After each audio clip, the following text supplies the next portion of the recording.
The Letter from MOHAUN, Los, also known as Flight into Super Time, by Clark Ashton Smith, originally published 1932. Read by Darrell T. Smith II for my channel, Quasar Spectra. Introduction. Some who read this narrative will no doubt remember the disappearance of the eccentric millionaire Domitian Malgraf and his Chinese servant Li Wang, which provided the newspapers of 1940 with flamboyant headlines and many columns of rumor and speculation. Reams were written concerning the case, but stripped of all reportorial embellishments and luridities of surmise, it can hardly have been said to constitute a story. There were no verifiable motives nor explanatory circumstances, no clues nor traces of any kind. The two men had passed from all mundane knowledge between 1 hour and the next, as if they had evaporated like some of the queer volatile chemicals with which Malgraf had been experimenting in his private laboratory. No one knew the use of those chemicals, and no one knew what happened to Malgraf and Li Wang. Few, perhaps, will consider that any reliable solution of these problems is now afforded through the publication of the manuscript received by Sylvia Talbot a year ago in the fall of 1941. Miss Talbot had formerly been affianced to Malgraf, but had broken off the engagement 3 years prior to his disappearance. She had been fond of him, but his dreamy disposition and impractical leanings had formed a decided barrier from her viewpoint. The youth had seemed to take his dismissal lightly, and had afterwards plunged into scientific researches whose nature and object he had confided to no one. But neither then nor at any other time had he shown the least inclination to supplement by his own efforts the huge fortune inherited from his father. Regarding his vanishment, Miss Talbot was as much in the dark as everyone else. After the breaking off of the engagement, she had continued to hear from him at intervals, but his letters had grown more and more infrequent through his absorption in unnamed studies and labors. She was both surprised and shocked by the news of his disappearance. A worldwide search was made by his lawyers and relations, but without result. Then, in the late summer of 1941, the strange vessel containing the aforesaid manuscript was found floating in the Banda Sea between Celebes and the Spice Islands by a Dutch pearler. The vessel was a sphere of some unknown crystalline substance with flattened ends. It was 18 inches in diameter and possessed an interior mechanism of miniature dynamos and induction coils, all of the same clear material, together with an apparatus resembling an hourglass which was half filled with a gray powder. The outer surface was studded with several tiny knobs. In the very center, in a small cylindrical compartment, was a thick roll of greenish-yellow paper on which the name and address of Miss Sylvia Talbot were plainly legible through the various layers of the sphere. The writing had been done with some sort of brush or an extremely heavy pen in pigment of a rare shade of purple. 2 months later, the thing reached Miss Talbot, who was startled and amazed when she recognized the writing as that of Domitian Malgraf. After many vain experiments by manipulating certain of the exterior knobs, the vessel was opened, and it came apart in 2 hemispheric sections. Miss Talbot found that the roll of paper contained a voluminous letter from Malgraf, written on yard-long sheets. This letter, with the omission of a few intimate paragraphs and sentences, is now offered to the public in obedience to the writer's wish. Malgraf's incredible tale, of course, is easily enough to be explained on the ground of imaginative fabrication. Such, in the opinion of those who knew him, would be far from incompatible with his character. In his own whimsical and fantastic way, he is said to have been something of a joker. A new search has now been instituted on the supposition that he may be living somewhere in the Orient, and all the isles adjacent to the Banda Sea will be carefully examined. However, certain collateral details are somewhat mysterious and baffling. The material and mechanism of the sphere are unfamiliar to scientists and are still unexplained, and the fabric on which the letter was written, as well as the pigment used, have so far defied analysis. The paper, in its chemical composition, seems to present affinities with both vellum and papyrus, and the pigment has no terrestrial analog. The letter. Dear Sylvia, you have always considered me a hopeless dreamer, and I am the last person who would endeavor or even wish to dispute your summary. It might be added that I am one of those dreamers who have not been able to content themselves with dreams. Such persons, as a rule, are unfortunate and unhappy, since few of them are capable of realizing or even approximating their visionary conceptions. In my case, the attempted realization has led to a singular result. I am writing this letter from a world that lies far off in the twofold labyrinth of time and space, a world removed by many million years from the one wherein you live, the one whereto I am native. As you know, I have never cared greatly for the material things of earth. I have always been irked by the present age, have always been devoured by a sort of nostalgia for other times and places.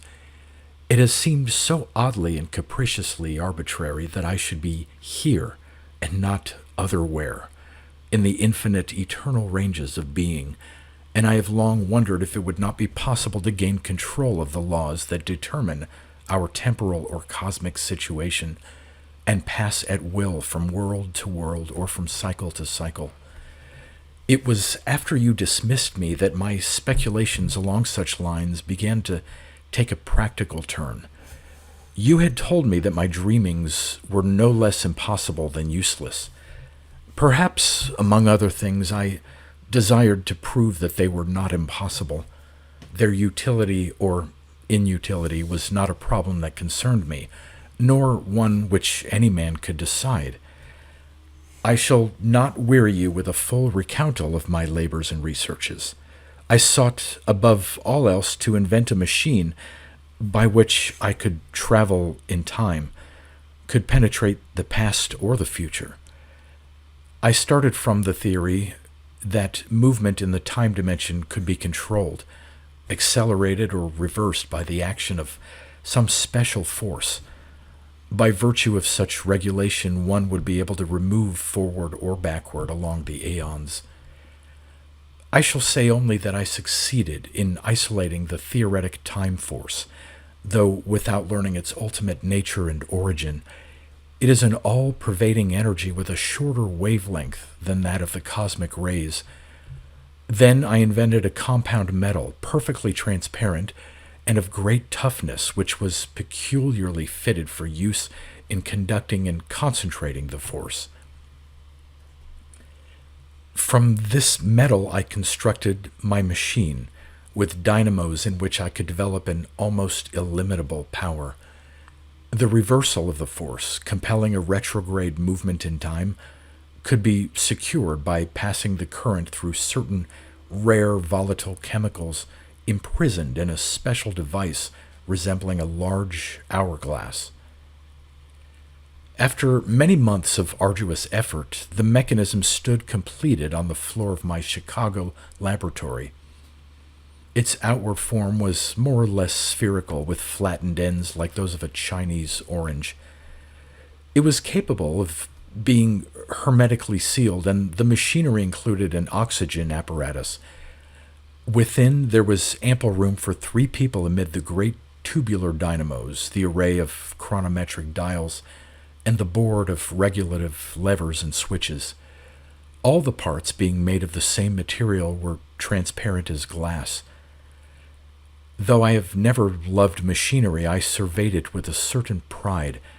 There was a delightful irony in the thought that by using this supermechanical device, I could escape from the machine-ridden era in which I had been born. My first intention was to explore the future. By traveling far enough in forward time, I expected to find one of two things. Men would either have learned to discard their cumbrous and complicated engines, or would have been destroyed by them, giving place to some other and more sensible species in the course of mundane evolution. However, if the human future failed to inveigle me in any of its phases, I could reverse the working of the time force and go back into the aeons that were posterior to my own epoch. In these, unless history and fable had lied, the conditions of life would be more congenial to my own tastes. But my most urgent curiosity was concerning the unknown and problematic years of ages to come. All my labors had been carried on in private with no other aid than that of Li Wang, my Chinese cook, valet, and housekeeper. And at first I did not confide the purpose of the mechanism even to Li Wang, though I knew him to be the most discreet and intelligent of mortals. People in general would have laughed if they had known what I was trying to do. Also, there were cousins and other relations, all enviously watchful of my inherited wealth, and a country full of lawyers, alienists, and lunatic asylums. I have always had a reputation for eccentricity, and I did not choose to give my dear relatives an opportunity which might have been considered legally sufficient for the well-known process of railroading. I had fully intended to take the time voyage alone, but when I had finished building the machine and all was in readiness for departure, I realized that it would be impossible to go without my factotum, Li Wang. Apart from his usefulness and trustworthiness, the little Chinaman was good company. He was something of a scholar in his own tongue and did not belong to the coolie class. Though his mastery of English was still imperfect, and my knowledge of Chinese altogether rudimentary, we had often discussed the poetry and philosophy of his own land, as well as certain less erudite topics. Li Wang received the announcement of our projected journey with the same blandness and aplomb which he would have shown if I had told him we were going into the next state. "Me go pack," he said. "You want plenty shirt?" Our preparations were soon made. Apart from the changes of raiment suggested by Li Wang, we took with us a 10 days' supply of provisions, a medicine kit, and a bottle of brandy, all of which were stored in lockers I had built for the purpose. Not knowing what we might find or what might happen by the way, it was well to be prepared for emergencies. All was now ready. I locked Li Wang and myself within the time sphere and then sat down before the instrument board on which the controlling levers were ranged. I felt the thrill of a new Columbus or a Magellan about to sail for undiscovered continents. Compared with this, all former human explorations would be as the crawling of emmets and pismires. Even in the exultation of that moment, though everything had been calculated with mathematical precision, had been worked out to an algebraic degree, I recognized the element of uncertainty and danger. The effect of time traveling on the human constitution was an unknown quantity. Neither of us might survive the process of acceleration in which lustrums and decades and centuries would be reduced to mere seconds. I pointed this out to Li Wang. "Maybe you had better stay behind after all," I suggested. He shook his head vigorously. "You go, I go," he said with an imperturbable smile. Making a mental note of the hour, day, and minute of our departure, I pulled a lever and turned on the accelerative force.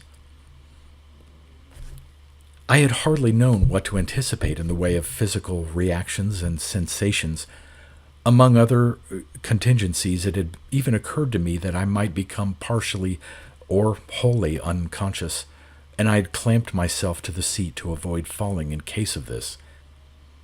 However, the real effect was very strange and unforeseen. My first feeling was that of sudden bodily lightness and immateriality. At the same time, the machine seemed to have expanded. Its walls, dynamos, and other portions were a dim and shining blur, and appeared to repeat themselves in an endless succession of momentary images. My own person and that of Li Wang were multiplied in the same manner. I was incredibly conscious of myself as a mere flickering shadow, from which was projected a series of other shadows. I tried to speak, and the words became an indefinitely repeated echo. For a brief interval, the sphere seemed to be hanging in a sea of light. Then, incomprehensibly, it began to darken. A great blackness pressed upon it from without, but the outlines of everything within the sphere were still visible through a sort of luminosity that clung to them like a feeble phosphorescence. I was puzzled by these phenomena, and in particular by the outside darkness for which I could not account. Theoretically, the days and nights through which we were passing at such supreme velocity would merge in a sort of grayness. Centuries, eons, kalpas of time were going by in the strange night. Then, mysterious as the darkness, there came a sudden blinding glare of light, intenser than anything I have yet known, which pervaded the sphere and died away like a lightning flash. It was followed shortly by two lesser flashes very close together, and then the outer gloom returned once more. I reached out with a hand that became 100 hands, and succeeded somehow in turning on the light that hung above my instrument board and chronometric dials. One of these dials was designed to register my forward motion in time. It was hard to distinguish the real hands and figures in the ghostly blur by which they were surrounded, but somehow, after much poring, I found that I had gone onward into the future for no less than 20,000 years. Surely this would be enough, at least for the initial stage of my flight.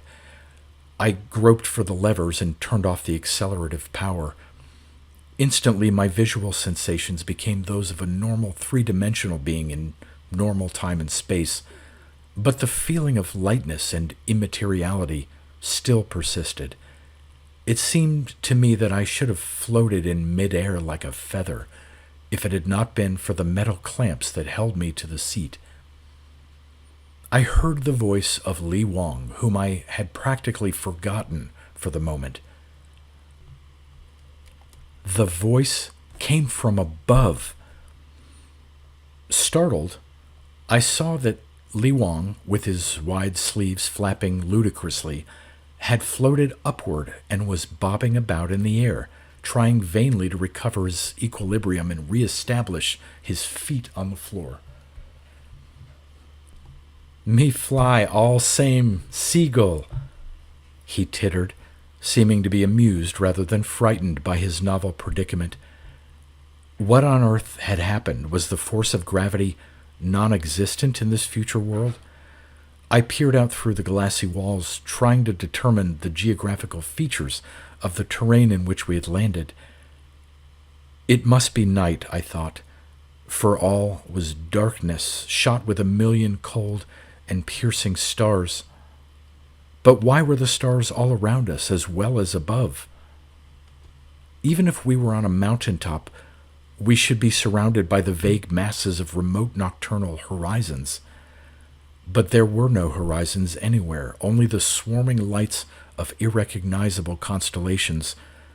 With growing bewilderment, I looked down at the crystalline floor, and beneath me, as in some awful gulf, there swam the icy fires of unknown galaxies.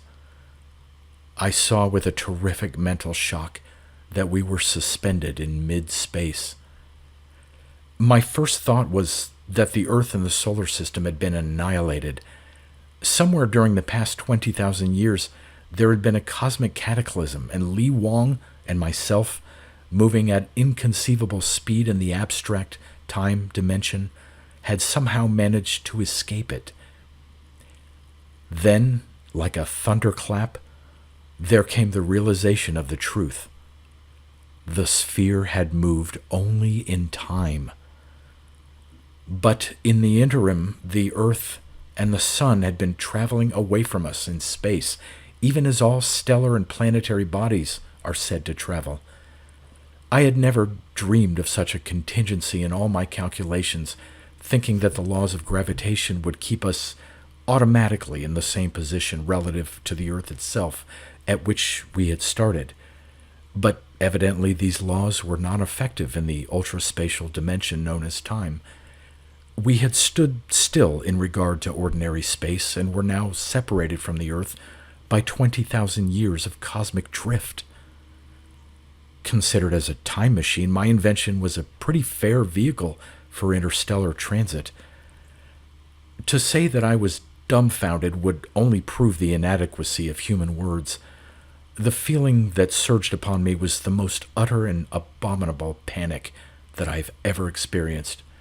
The sensations of an explorer lost without a compass amid the eternal, unhorizoned ice of some Arctic desert would have been mild and infantile in comparison. Never before had I understood the true awfulness of intersidereal depth and distance, of the gulf wherein there is neither limitation nor direction. I seemed to whirl like a lost mote on the winds of immeasurable chaos, in a vertigo of the spirit as well as of the body. I reached out for the lever that would reverse the time energy and send the sphere backward to its starting point. Then, in the midst of all my panic, of all my violent fear and reeling, topsy-turvy confusion, I felt a reluctance to return. Even in the bleak abyss that yawns unbridgeable between the stars, I was not allured by the thought of the stale, commonplace world that I had left.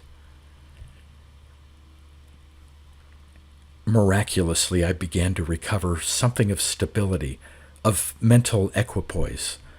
I remembered the bright flashes that had puzzled me.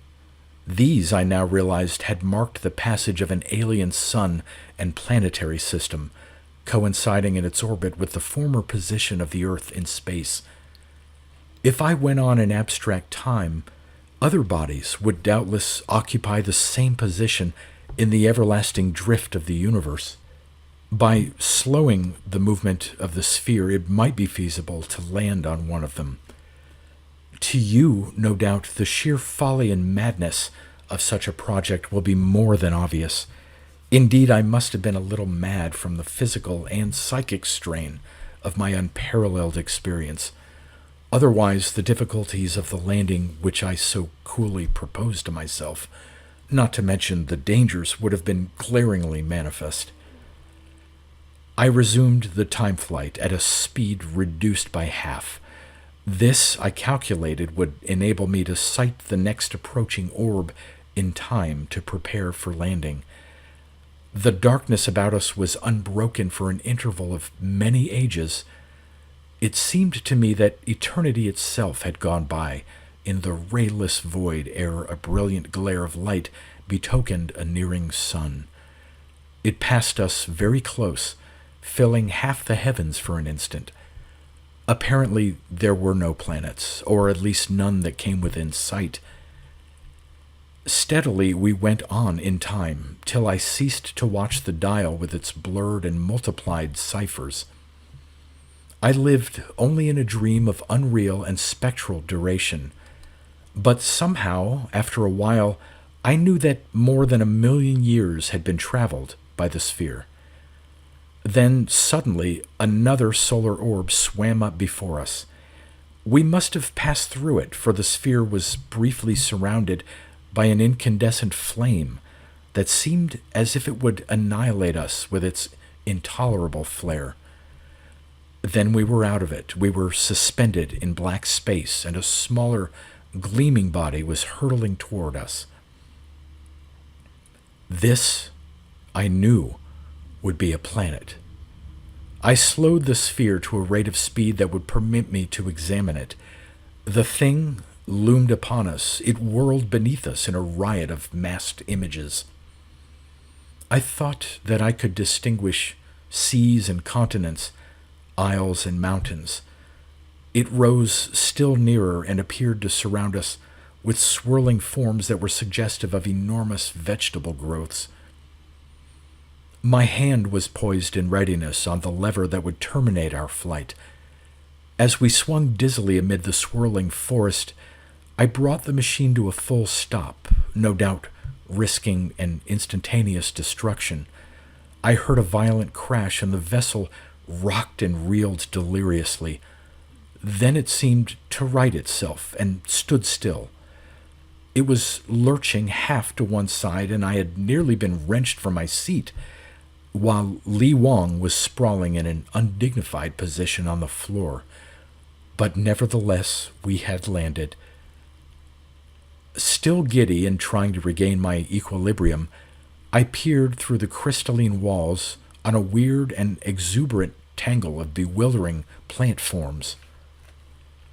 The time machine was lodged between the swollen, liver-colored bowls of certain of these plants, was hanging 4 or 5 feet in air above a pink and marshy soil from which protruded like sinister horns the brownish-purple tips of unknown growths. Overhead, there were huge, pale, flabby leaves with violet veinings in which I seemed to detect the arterial throb of sluggish pulses. The leaves depended from the bulbous top of each plant like a circle of flattened arms from a headless torso. There were other vegetable forms, all crowding and looming grotesquely in the green, vaporous air whose density was such as to give almost the appearance of a submarine garden to the odd scene. From every side I received a confused impression of python-like rattans, of potty, fulsome, coral-tinted fronds, and white or vermilion fungoid blossoms that were large as firkins. Above the jungle tops, an olive golden glimmering in the thick atmosphere betokened the meridian rays of a muffled sun. My first feelings were those of astonishment. The scene before me was a source of giddiness to eye and brain. Then, as I began to distinguish new details in the medley of towering, outlandish shapes, I conceived a super-added emotion of horror, of veritable disgust. At intervals, there were certain immense bowl-like flowers supported on strong, hispid stems of a curious tripodal sort, and hued with the ghastly greens and purples of putrefying flesh. In these bowls, the squat bulks of mammoth insects, or rather, of what I took to be such at the moment, were crouching in an evil immobility with strange antennae and other organs or members hanging down over the rims of the bowls. These monsters appeared to mock the cadaverous coloring of the flowers. They were inexpressibly loathsome, and I shall not endeavor to describe their anatomy with any degree of minuteness. I shall, however, mention the 3 snail-like horns ending in ruby-red eyes that rose above their bodies and watched the forest around them with a baleful vigilance. About the base of each of the tripodal stems, I perceived the carcasses of quaint animals lying in a circle in varying stages of decomposition. From many of these carrion, new plants of the same type as the bowl flowers were issuing with dark, ghoulish buds that had not yet unfolded. As I studied these plants and their guardians with growing repulsion, a 6-legged creature, something between a warthog and an iguana, emerged from the jungle and trotted past within a dozen feet of the time sphere. It approached one of the bowl-shaped blossoms and sniffed at the hairy triple stem with a thin anteater snout. Then, to my horror, The squatting form in the huge bowl sprang forth with lightning rapidity and landed on the spine of the hapless animal. I saw the flash of a knife-like sting that was buried in the grotesque body. The victim struggled feebly and then lay supine, while its assailant proceeded to make use of an organ that resembled the ovipositor of the ichneumon fly. All this was highly revolting, and even more repulsive was my discovery that the insect form was actually a part of the flower in which it had been reposing. It hung by a long, pallid, snaky rope, like a sort of umbilical cord, from the center of the tilted bowl, and after the hideous thing had finished with its victim, the cord began to shorten, drawing the monster back to its lurking place. There it squatted as before, watching for fresh prey with its ruby eyes. It was damnably obvious that the plant belonged to a semi-faunal genus, and was wont to deposit its seeds, or eggs, in animal bodies. I turned to Li Wang, who was surveying the scene with manifest disapprobation in his almond eyes. "Me no likey this." He shook his head gravely as he spoke. "Can't say that I care for much either," I returned. "Considered as a landing place, this particular planet leaves a good deal to be desired. I fear we'll have to go on for a few more million or trillion years and try our luck elsewhere." I peered out once more, wondering if the other plant types around us were all possessed of some disagreeable and aggressive character or ability, like the bowl flowers. I was not reassured when I noticed that some of the serpentine rattans were swaying sluggishly toward the time sphere, and that one of them had already reached it and was creeping along the wall with tiny tendrils that ended in suction cups. Then, from amid the curling vapors and crowding growths, a bizarre being appeared and ran toward the time machine, barely avoiding one of the cord-suspended monsters as it launched itself from a tall blossom. The thing fell short of its intended prey by a mere inch or two, and swung horribly in midair like a goblin pendulum before it was retracted by the long, elastic cord. The aforesaid being was about the height of an average man. He was bipedal, but exhibited 4 arms, 2 of which issued from either side of his elongated, pillar-like neck, and the other 2 from positions halfway down on his wasp-waisted thorax. His facial features were of elfin delicacy, and a high fluted comb of ivory rose from his broad and hairless crown. His nose, or what appeared to be such, was equipped with mobile feelers that hung down beside his tiny puckered mouth like oriental mustaches, and his round, discoid ears were furnished with fluttering, streamer-like diaphanous membranes, thin as strips of parchment on which were curious hieroglyphic markings. His small, sapphire-brilliant eyes were set far apart beneath ebon semicircles that seemed to have been drawn with pigment on his pearly skin. A short cape of some flossy vermilion fabric served to cover his upper body, but apart from this, there was nothing that one could distinguish as artificial raiment.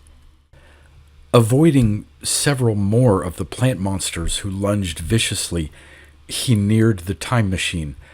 Plainly he had seen us, and it seemed to me that his sapphire eyes implored us for succor and refuge.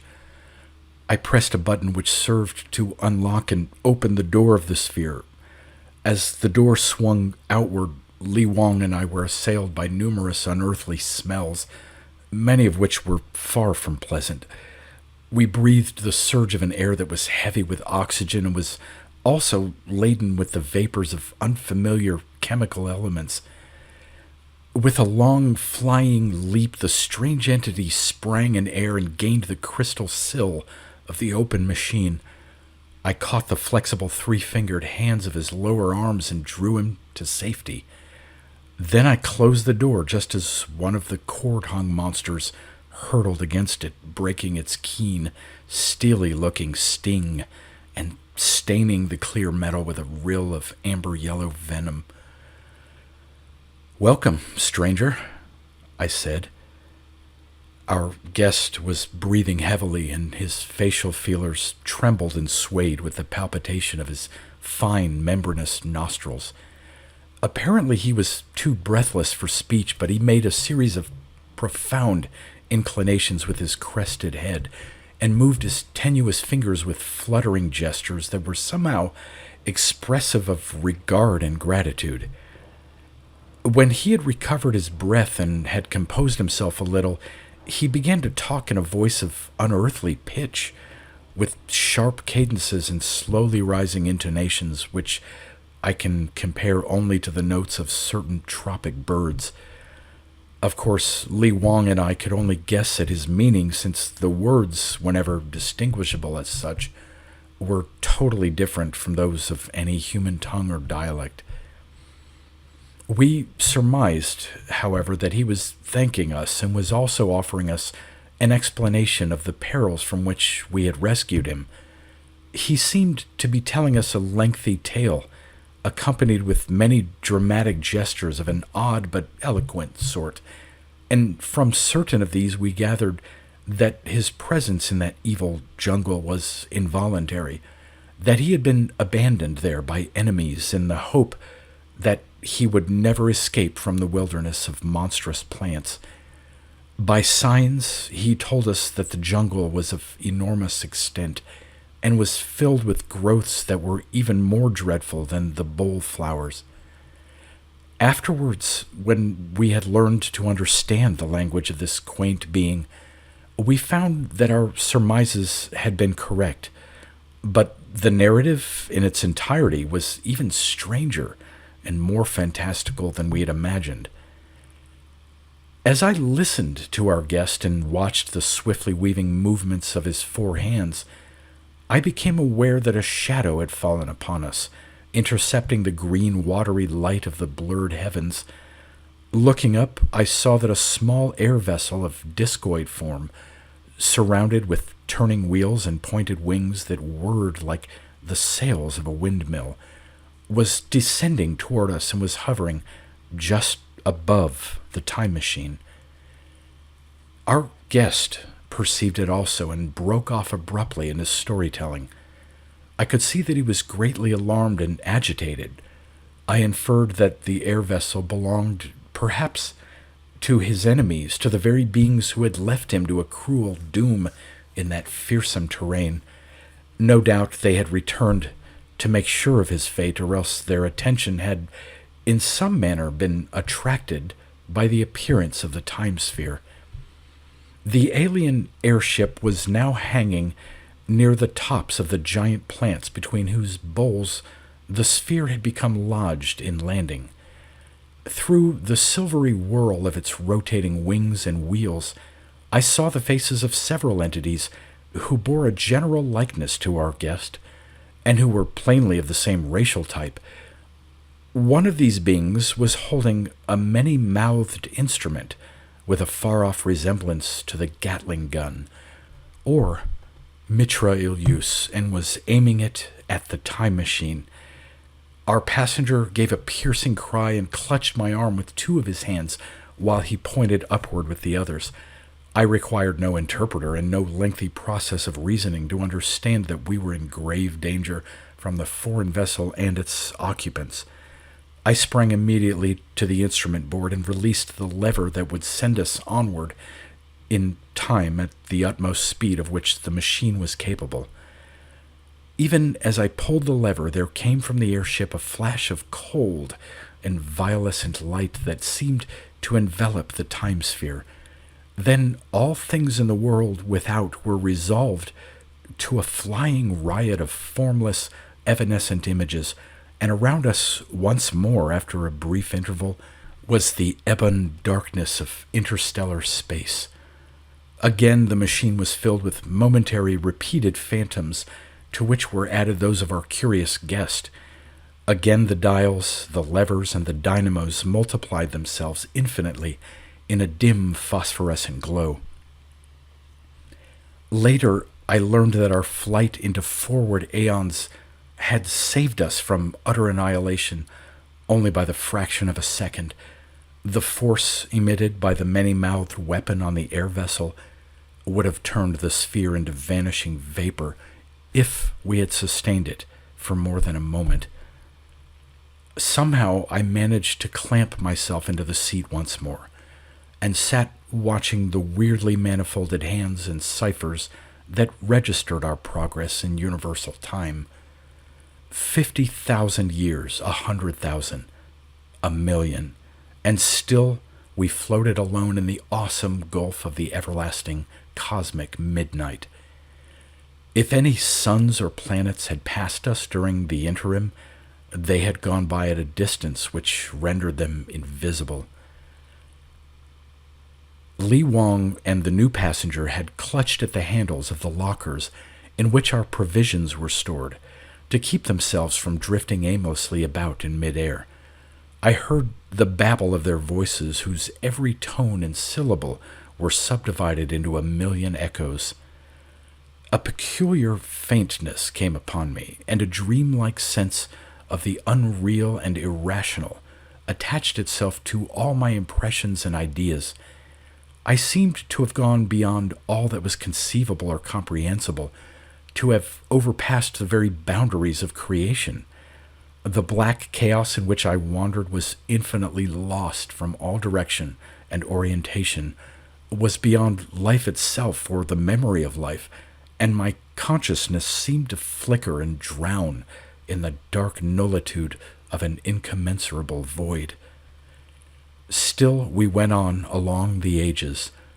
On the far-off receding Earth as well as on other planets, whole civilizations had evolved and elapsed and been forgotten, and many historical epochs and geological eras had gone by.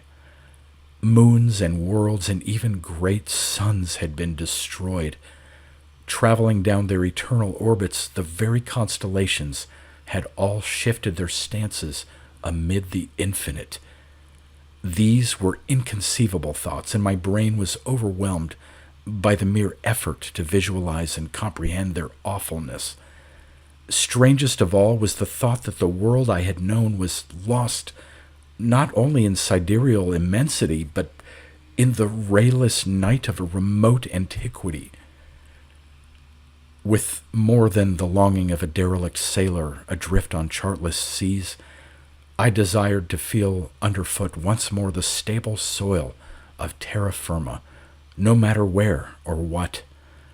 We had already made one landing in the dizzy labyrinth of time and space, and somewhere, somehow, among the aeons through which we were passing, another cosmic body might offer itself, intersecting in its spatial path our own position in abstract time.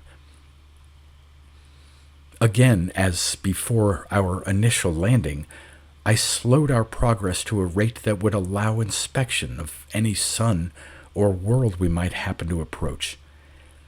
There was a long, dreary interval of waiting in which it seemed that the whole universe, with all its systems and galaxies, must have gone by us and left us hanging alone in the void that lies beyond organized matter.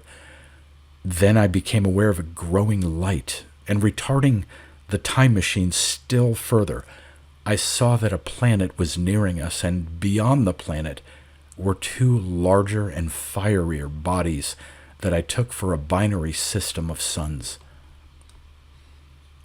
Now was our opportunity, and I determined to seize it. The new planet whirled beneath us. It rolled upon us again as we still moved in time at a rate whereby whole days were reduced to minutes. A moment more, and it rose from the gulf like some gigantically swelling bubble to surround us with a maze of half-cognizable imageries. There were Atlantean mountaintops through which we seemed to pass, and seas or level deserts above which we appeared to hover, in the midst of broken cloud strata. Now, for an instant, we were among buildings, or what I assumed to be such. Then we were hurled onward to a broad open space.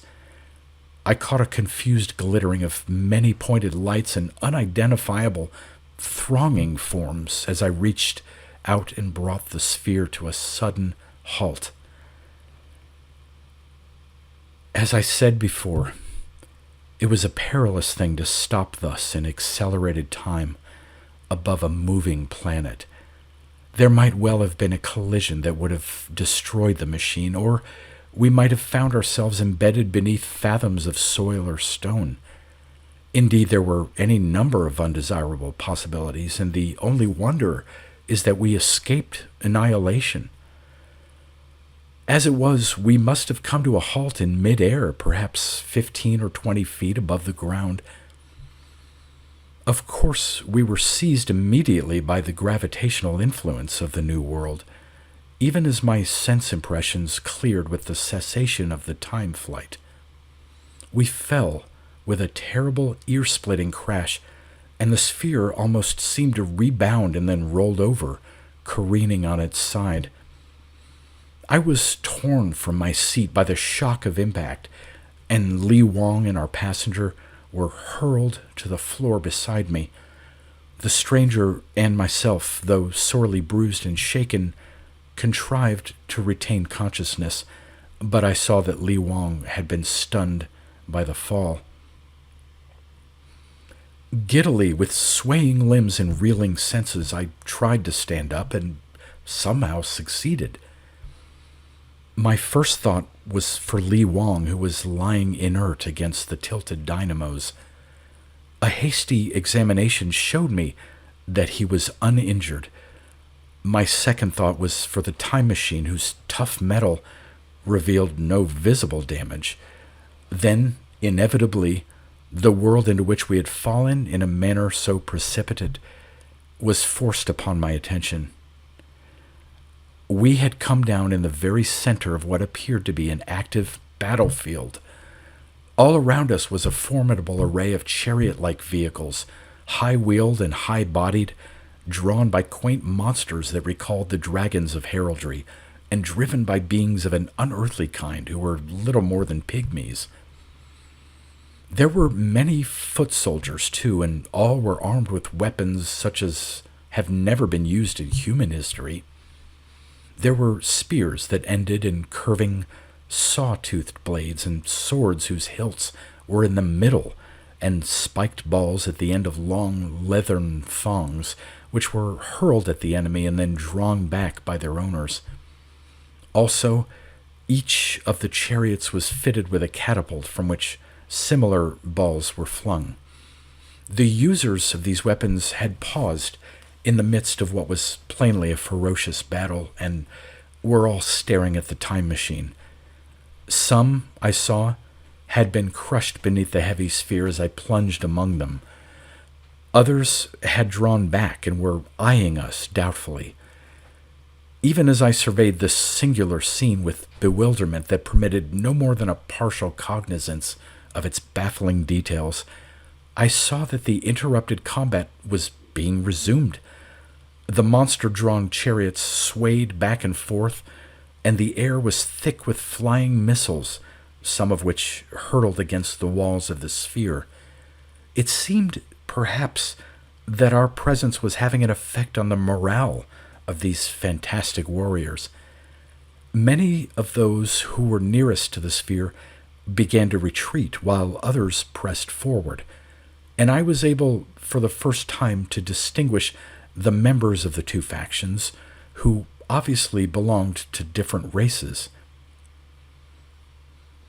Those of one faction, who were all foot soldiers armed with spears and swords, were seemingly a rude, barbaric type. They outnumbered the others greatly. Their fearsome, uncouth features were like graven masks of fury and malignity. They fought with a savage desperation. Their opponents, who comprised all the chariot drivers as well as a smaller body of foot soldiers, were more delicate and civilized in appearance, with slighter limbs and anatomies. They made a skillful use of their catapults, and the tide of the battle seemed to be turning in their favor. When I perceived that all those who had been struck down by the time machine belonged to the more barbarous type, I inferred that possibly our apparition had been construed as favorable to one faction and inimical to the other. The catapult users were gaining courage, and the spear and sword bearers were becoming visibly demoralized. The combat turned to an ever-growing rout. The corps of chariots gathered in a crushing mass about the time sphere and drove the enemy swiftly back, while, in the heat of conflict, a barrage of singular weapons continued to assail our Hylian walls. Ferocious-looking as they were, the dragons seemed to take no active part in the struggle, and they were plainly mere beasts of drought or burden. But the slaughter was terrific, and crushed or trodden bodies were lying everywhere.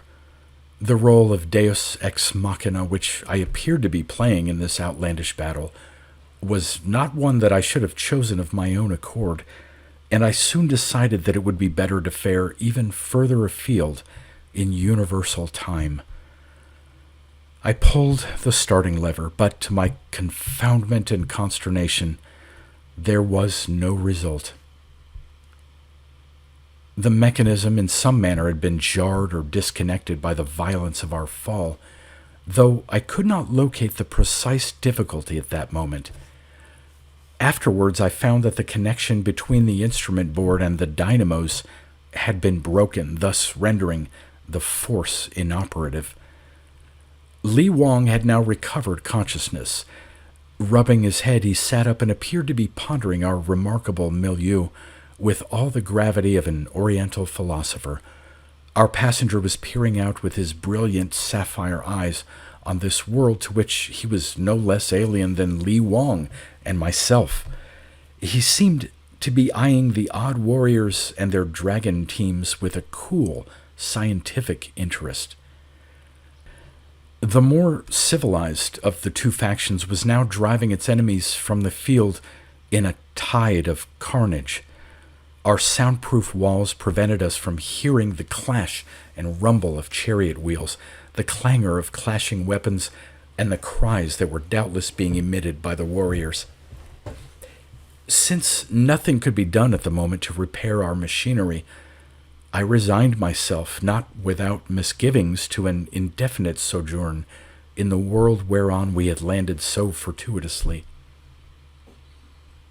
In perhaps 10 minutes, the raging battle was over. The unslain remnant of the barbarians was in full flight, and the conquerors, who had poured past us in an irresistible torrent, were returning and massing about the sphere at a little distance. Several, whom I took for commanding officers, descended from their cars and approached us. They prostrated themselves before the machine in the universal posture of reverence. For the first time, I was able to form an exact impression of the appearance of these beings. The tallest of them was barely 4 feet in height, and their limbs, which were normal in number according to human ideas, were slender as those of elves or leprechauns. Their movements were very swift and graceful, and were seemingly aided by a pair of small wings or erigible membranes attached to their sloping shoulders. Their faces were marked by a most elaborate development of the nostrils and eyes, and the ears and mouths were little more than vestigial by contrast.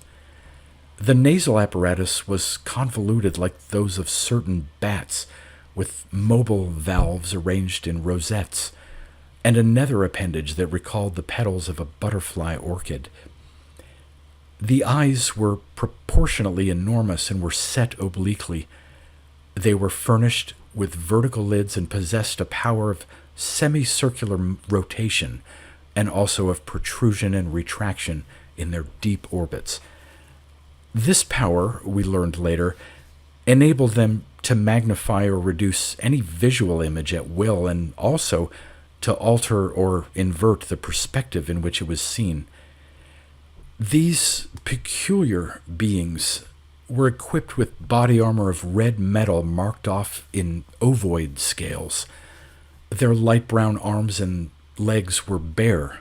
Somehow their whole aspect was very gentle and unwarlike. I marveled at the prowess and bravery which they had shown in the late battle.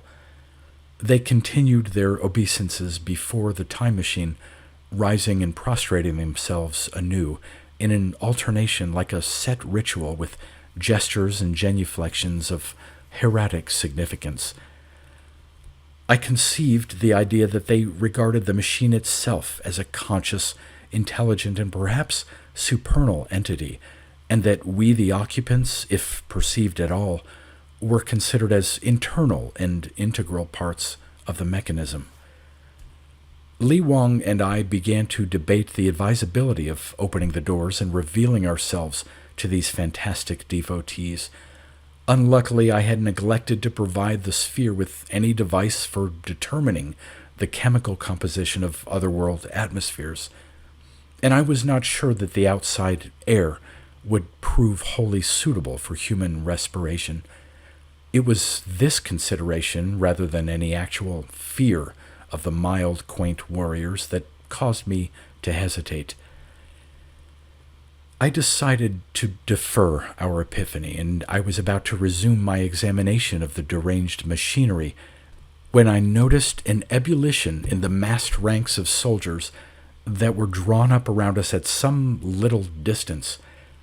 The ranks parted with a swift, flowing motion, leaving a wide lane through which presently a remarkable vehicle advanced. The vehicle was a sort of open platform mounted on numerous low, squat wheels and drawn by a dozen of the dragon creatures arranged in teams of 4. The platform was rectangular, and the small, caster-like wheels served to elevate it little more than a foot above the ground.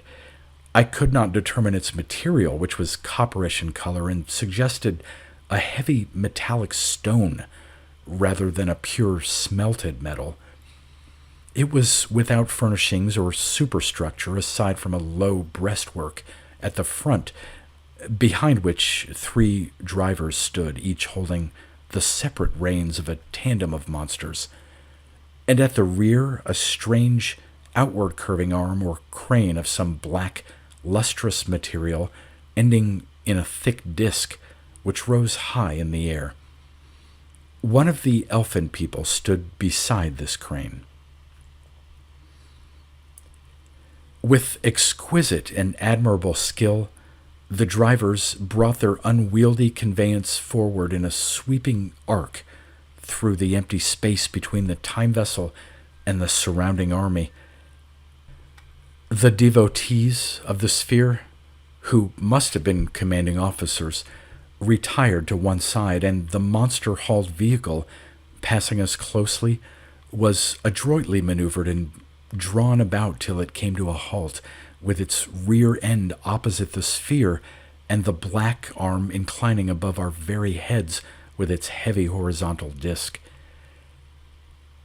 The being who stood beside the curving arm began to manipulate an oddly shaped and movable projection, which must have been a sort of lever or control, in its dark surface. Watching him curiously, I became aware of a sudden and increasing glare of light overhead, and looking up I saw that a lid-like cover was sliding back from the disc at the arm's end, revealing a fire-bright substance that dazzled the eye. Simultaneously, I felt a sensation of corporeal lightness, of growing weightlessness. I reeled with vertigo, and reaching toward the wall in an effort to steady myself, I floated buoyantly from the floor and drifted in midair.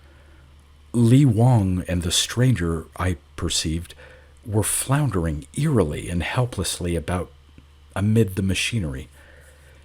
Perplexed by this phenomenon of degravitation, I did not realize at first that there had been a similar levitation of the time sphere itself.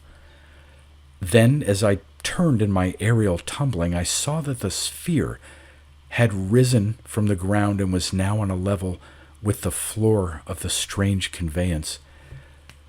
It occurred to me that an unknown magnetic force was being emitted by the bright disk above our heads, and no sooner had I conceived this idea when the outward curving arm began to rotate, swinging back upon the vehicle of which it formed a part, and the time machine, as if suspended by invisible chains, swung with it, maintaining a vertical position beneath the moving disk. In a trice, it was gently deposited on the platform. Then, like the switching off of a light, the glaring disk was covered again by its dark lid, and the properties of normal weight returned to my companions and to me. The whole process of loading the sphere upon the platform had been accomplished with remarkable celerity and efficiency, and as soon as it was completed, the three drivers, with perfect concertion, reined their tandems of dragons about in a long semicircle and started off on the route by which they had come. Moving at considerable speed, we rolled easily along the wide lane that had been opened through the quaint army. The chariots and foot soldiers closed behind us as we went, and looking back, I saw them wheel about and reform with the chariots in the van. Passing through the outermost ranks, we took the lead, and the whole army followed us in martial order across a low plain. I was struck by the seeming discrepancy between the preterhuman control of gravitation possessed by this curious people and their somewhat primitive modes of warfare and conveyance. Judging them as I did by terrestrial standards, I could not reconcile these things, and the true explanation was too bizarre and fantastic for me to have imagined it beforehand. We proceeded toward our unknown destination with the dragons trotting at a leisurely pace that covered more ground than one would have expected. I began to observe the surrounding milieu and to take note of much that had escaped me heretofore. The plain, I saw, was treeless, with low hummocks and intervals of winding mounds, and was wholly covered with a short lichenous growth that formed a kind of yellow-green turf. One of the two suns was hanging at meridian, and the other was either just rising or setting, for it hovered close to a far-off horizon of glaucous hills. The sky was tinted with deep green, and I saw that this color was due to the combined light of the suns, one of which was azure blue and the other verging upon amber.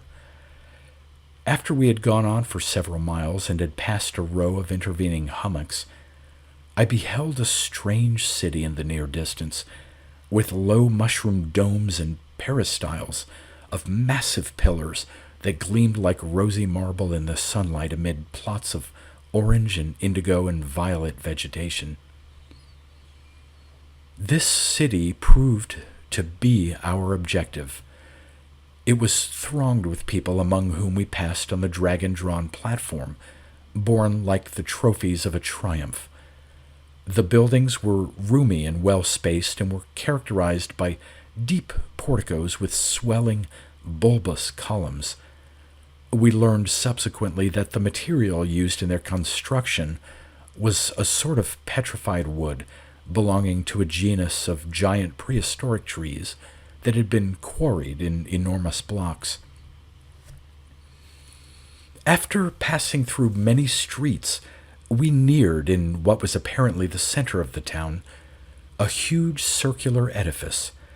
It consisted of a single dome upborne on rows of open colossal pillars, with an entrance broad and high enough to admit with ease the vehicle on which the time sphere was being carried. We rolled smoothly through the portals and along a level pavement beneath the vast dome. The place was illumined by the horizontal rays of the sinking yellow sun, which fell on the ruddy floor in broad shafts between the massy pillars. I received an impression of immense empty space, of rosy golden air and light. Then, in the center, as we went forward, I saw a sort of dais on which stood an extraordinary machine, or contrivance of parti-colored metals, towering alone like an idol in some pagan fane. The dais, like the building, was circular and rose 4 or 5 feet above the main pavement. It was perhaps 60 feet in diameter, and there were several stairs graduated to the steps of the pygmy people that gave access to it. Around the dais, in semicircles on the pavement, with ample space between, there stood many low tables, supported on carven cubes and with benches about them, all of the same material as the edifice itself. The tables were set with numerous black pots, deep and shallow and multiform, in which grew flowers of opulent orange and cassava colors, together with others of delicate white, of frail pink and silvery green. These details I perceived hastily and confusedly as our conveyance moved on toward the central dais without endangering any of the tables. A sprinkling of people who gave the impression of menials were hurrying about the place, bringing new flower pots or rearranging certain of the ones that had already been disposed. Many of the elfin warriors, dismounting from their chariots, had followed us through the great portals. Now the vehicle had drawn up beside the dais. By the operation of the black arm with its magnetic disc, the time machine was lifted from the platform and deposited on the dais, not far from the tall contrivance of multicolored metals.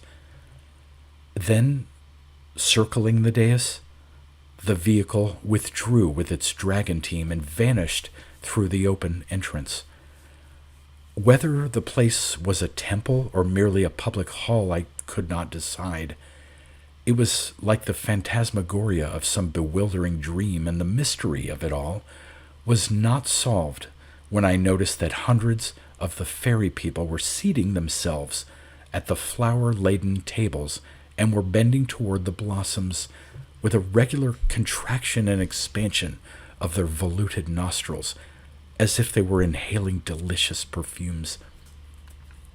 To complicate my bewilderment still further, I could distinguish nothing on any of the tables in the form of food, nourishment, or even drink, such as these heroic warriors might well be expected to require after an arduous battle.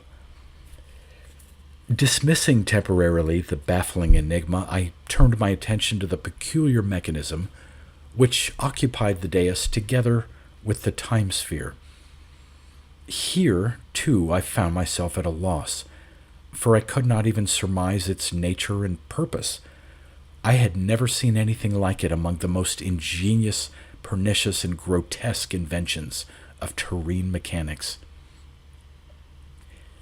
The thing was quite gigantic, and with a bristling, serried, and fearsome array of highly polished rods and pistons, of long, spiral bands and abrupt, angular flanges, behind which I made out the half-hidden outlines of a squat, cylindrical body, mounted on at least 7 or 8 ponderous legs that terminated in huge pads like the feet of hippopotami. Above the complicated mass there towered a sort of triple head, or superstructure of 3 globes, one above the other on a long metal neck. The heads were fitted with rows of eye-like facets, cold and bright as diamonds, and possessed numerous antennae and queer, unnameable appendages, some of great length. The whole apparatus had the air of some mysterious living entity, a super machine endowed with sentience and with intellect, and the three-tiered head with its chill eyes appeared to watch us malignly and inscrutably like a metal Argus. The thing was a miracle of machinery, and it gleamed with hues of gold and steel, of copper and malachite, of silver and azurite and cinnabar. But more and more I was impressed by an evil and brooding intentness, an aura of the sinister and the inimical. The monstrosity was motionless, but intelligent. Then, as I continued my inspection, I saw a movement of the foremost legs, and became aware that the machine was advancing stiffly on its massive pads toward the time vessel. It paused at an interval of 5 or 6 feet and put out a long, thin, supple, many-jointed tentacle from the mass of appendages that adorned its topmost head. With this tentacle, like a raised whip, it struck smartly several times at the curving wall of the sphere. I could not help feeling somewhat alarmed as well as puzzled, for the action was unmistakably hostile. The blows of the tentacle were somehow like a challenge, the equivalent, so to speak, of an actual slap in the face, and the wary movement with which the machine stepped back and stood facing us, after delivering the whip-sharp blows, was curiously like the maneuver of a fighter squaring himself for combat. The thing seemed almost to crouch on its elephantine metal legs and pads, and there was an air of covert menace in its poised array of mysterious, deadly-looking parts and appendages. At this moment, there occurred a singular interruption which, in all likelihood, was the means of averting our death and the destruction of the time globe.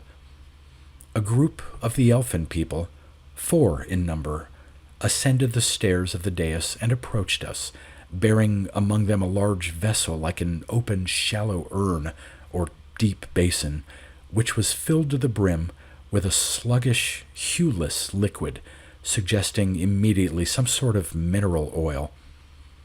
Behind this group there came a second, carrying another vessel full of the same oleaginous fluid. The 2 delegations, moving forward in perfect unison, deposited their burdens at the same instant, with the same peculiar genuflections, setting one of the basins before the time sphere, and the other at the feet of the belligerent alien mechanism. Afterwards, they retired discreetly as they had come. The whole performance had the air of a religious rite, a sacrificial offering intended to appease doubtful or angry deities. Not without inward amusement, I wondered what use the time sphere was supposed to make of the oily liquid. It seemed probable that we and our conveyance were regarded as a single mechanism, active and intelligent, and perhaps similar in kind to the curious robot we had found occupying the dais. The latter machine, however, was manifestly familiar with such offerings, for without acknowledgment or ceremony it proceeded to stoop over and dip certain of its metal proboscides in the oil. These organs, I perceived, were hollow at the ends, like the trunks of elephants, and I saw that the liquid in the basin was diminishing rapidly, as if it were being sucked up.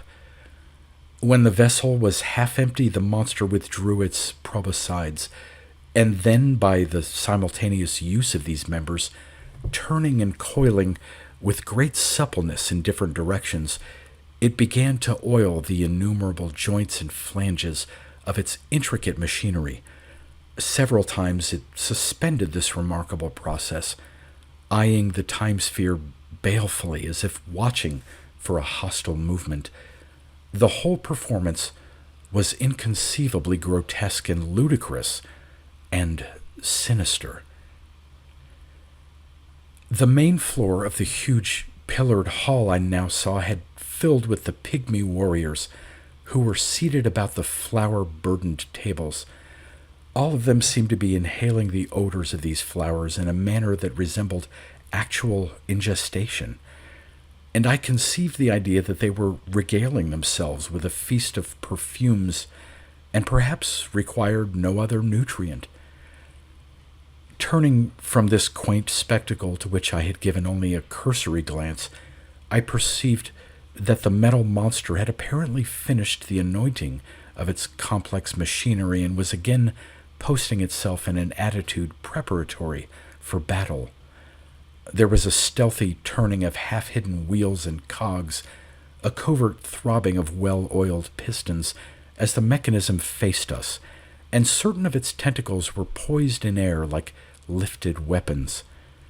What would have happened next in the normal course of events, I'm not altogether sure, but the probabilities are that we would have been blotted out of existence very promptly, efficiently, and summarily. Again, by a singular intervention, the time vessel was saved from the anger of its strange antagonist. Without warning, there came a flash of brilliant, blinding flame as if a thunderbolt had issued from midair between the dais and the dome. There was a crashing, shivering noise that shook and penetrated our virtually soundproof walls, and everything about us seemed to rock with the convulsions of a violent earthquake.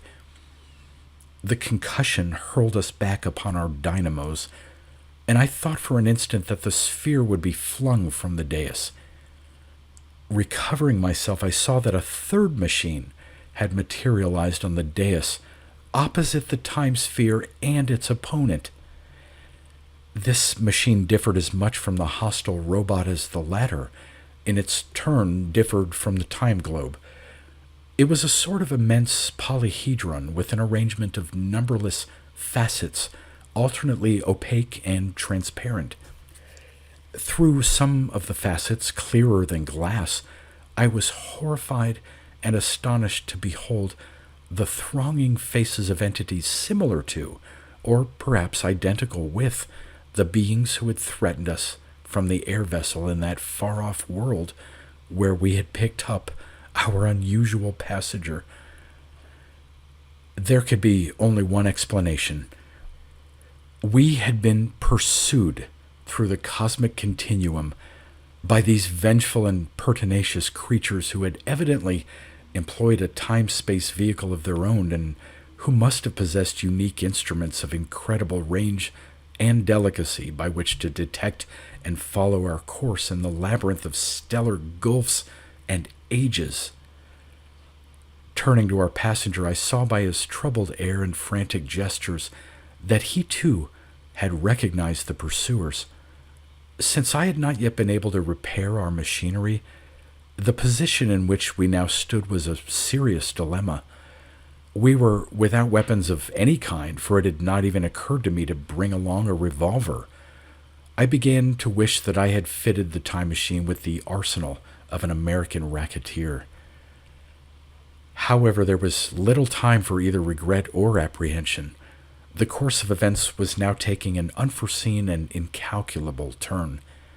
The formidable robot, diverted from its warlike designs upon us by the appearance of the newcomer, had immediately squared itself around to face the polyhedron, with its metal members raised in a flailing gesture of menace.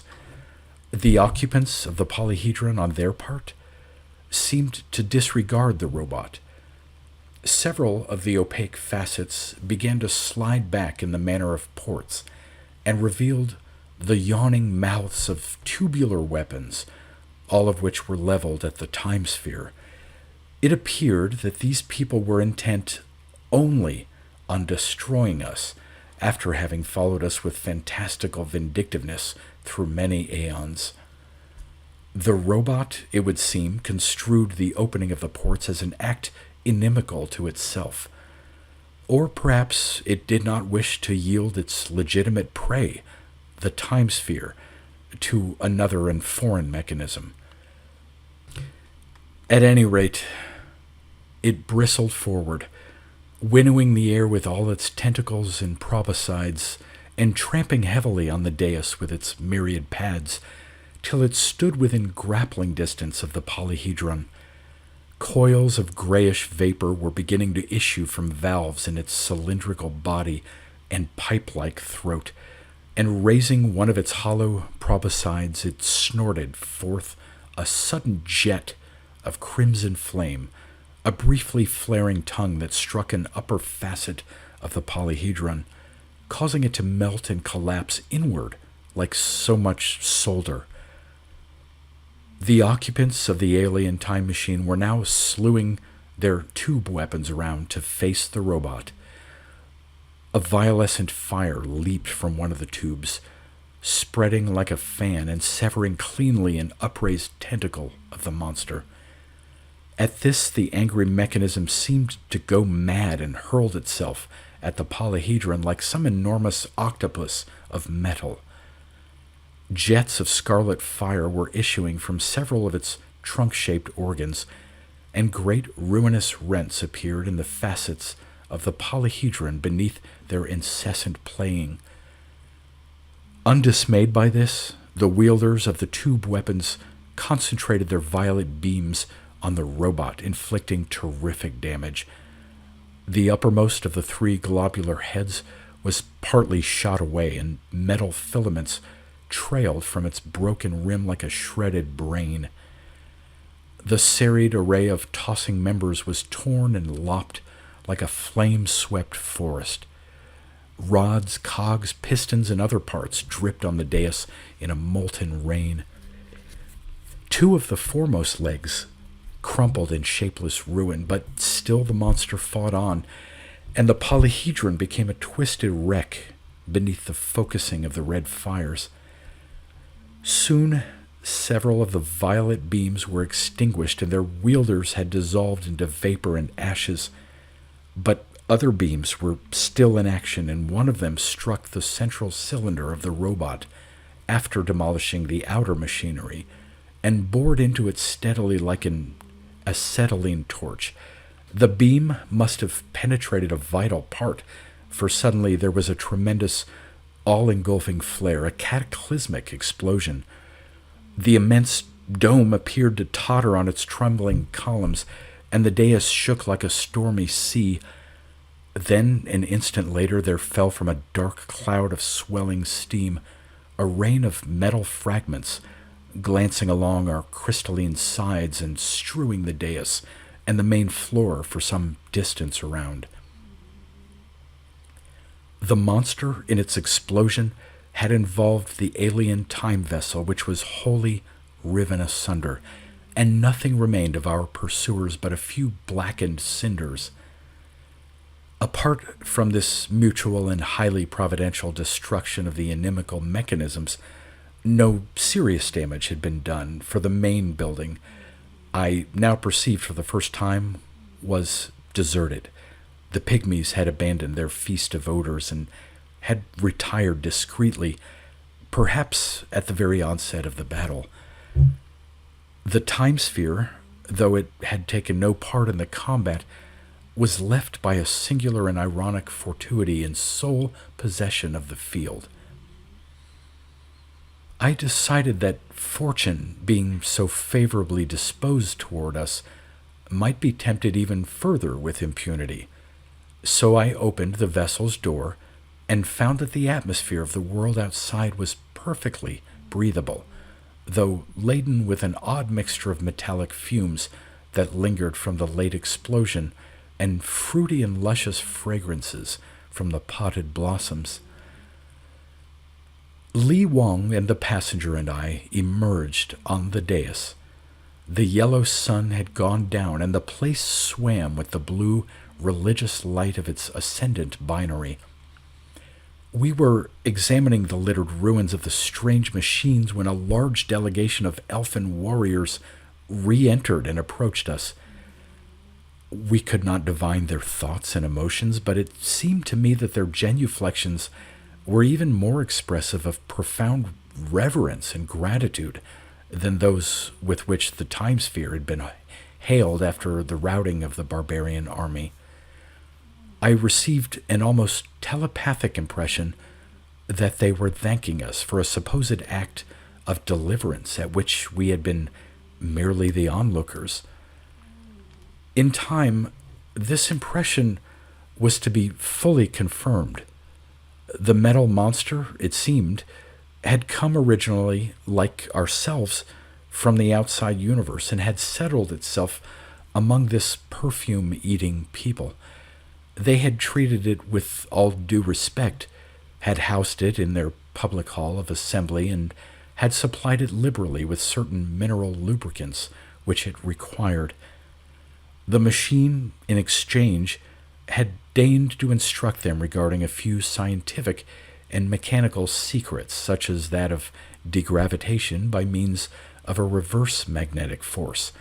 But the people, being somewhat non-inventive and non-mechanical by nature, had made little use of this robot-imparted knowledge.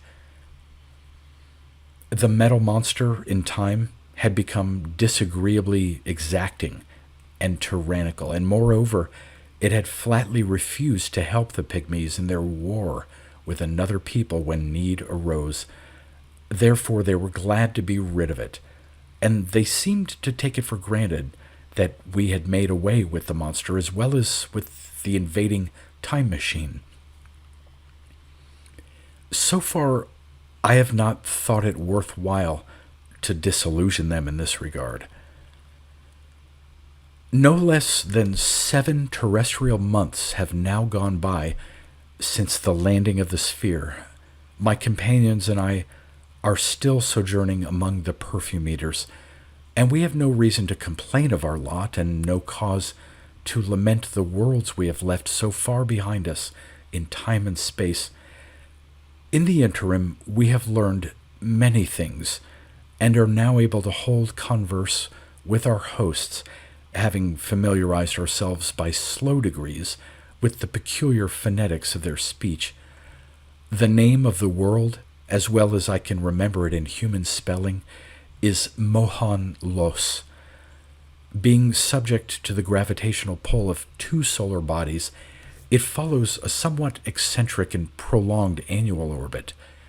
Nevertheless, the climate is equable and salubrious, though marked by meteoric phenomena of an unearthly sort. The people among whom we are dwelling call themselves the Sunas. They are a fine and estimable race, though bizarre from a human standpoint, as any of the mythic tribes whose anatomy and customs were described by Herodotus. They are the ruling race of this planet and are conceivably more advanced in many ways than their rude weapons and methods of warfare would lead one to imagine. Astronomy and mathematics in particular have been developed by them to a degree that is far beyond the achievement of human savants. Their food consists of nothing grosser than perfumes, and at first it was not easy to convince them that we required a more material nourishment.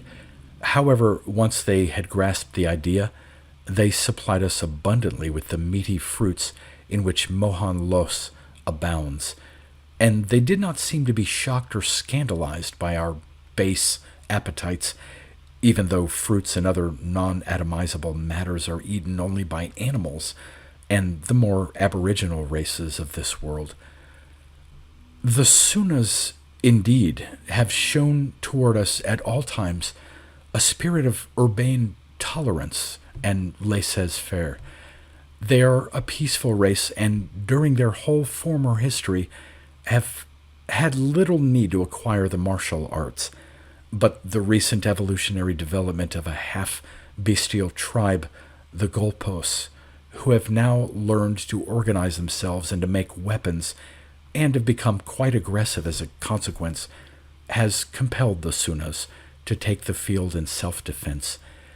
The descent of the time machine, falling upon their enemies during a crucial battle, was a most fortunate happening, for these ignorant savages, the Golpos, regarded it as a manifestation of some divine or demoniac power in league with the Sunas, and were henceforward altogether broken and cowed.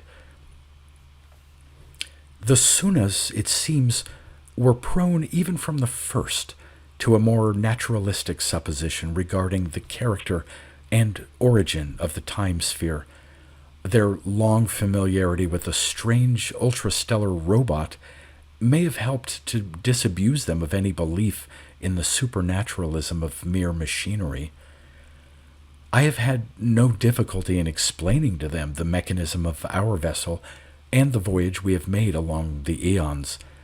My efforts, however, to tell them something of my own world, of its peoples and customs, have so far met with polite incredulity or sheer incomprehension.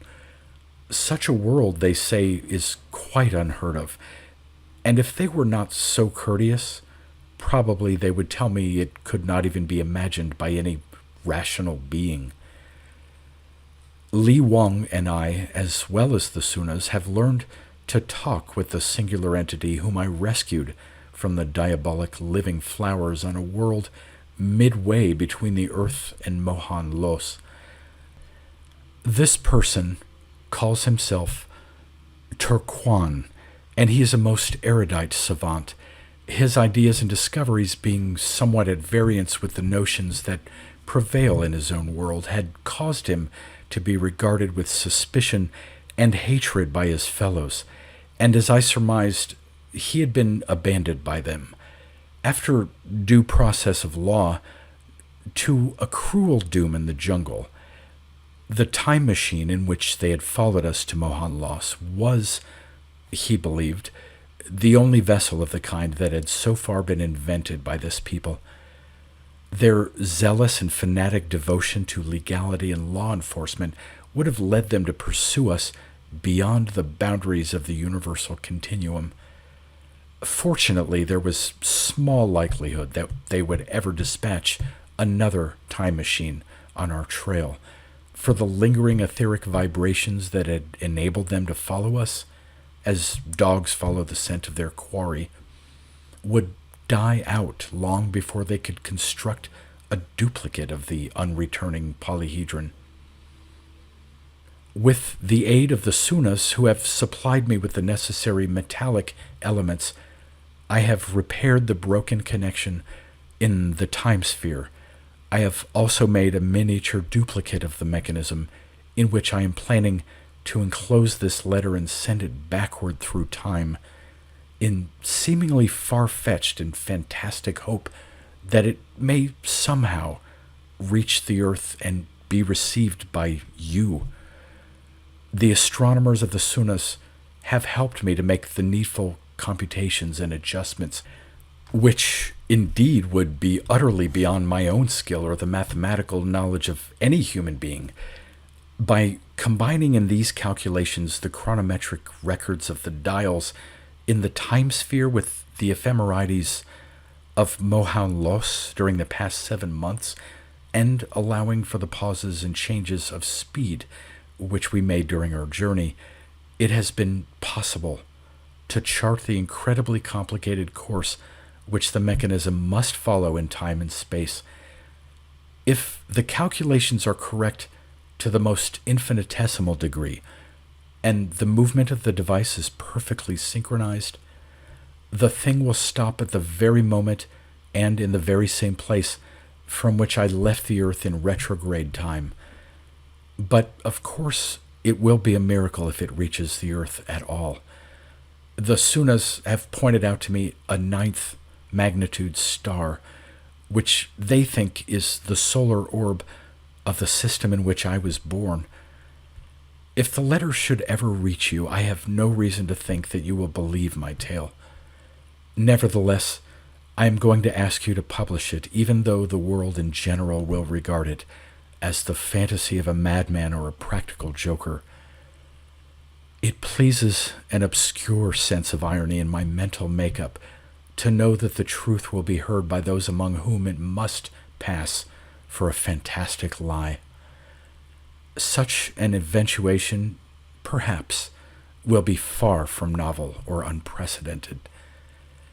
As I've said before, I am well enough contented with life in Mohan Los. Even death, I am told, is a pleasant thing in this world, For when the Sunas wax old and weary, they repair to a hidden valley in which they are overcome by the lethal and voluptuous perfumes of narcotic flowers. However, it may be that the nostalgia of new ages and new planets will seize me anon, and I shall feel impelled to continue my journey among future cycles. Li Wang, it goes without saying, will accompany me in any such venture, though he is quite happily engaged at present in translating the Odes of Confucius and other Chinese classics for the benefit of the people of MOHAUN Los. This poetry, I might add, is meeting with a better reception than my tales regarding Occidental civilization. Turquan, who is teaching the Sunas to make the fearfully destructive weapons of his own world, may decide to go with us, for he is full of intellectual curiosities. Perhaps we shall follow the great circle of time, till the years and aeons without number have returned upon themselves once more, and the past is made a sequel to the future. Yours ever, Domitian. Editor's note. Granting the truth of Domitian Malgraff's narrative and admitting that his letter was launched from a world in future time, there are still certain problems that baffle explanation. No one knows how long the mechanism containing the letter had been floating in the Banda Sea before it was picked up, but in order to reach the Earth at all in the unimaginably complicated maze of temporal and spatial movement, it must have fallen there not long after the departure of the time machine from Malgraff's laboratory. As Malgraff himself indicates in his letter, if the timing had been absolutely perfect, it would have landed in his laboratory at the very moment when he and Li Wang began their journey.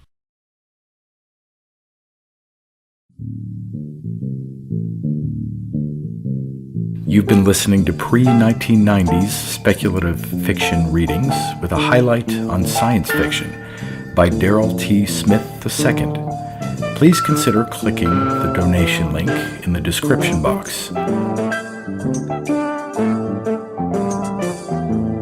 Thank you so much for your time and your imagination.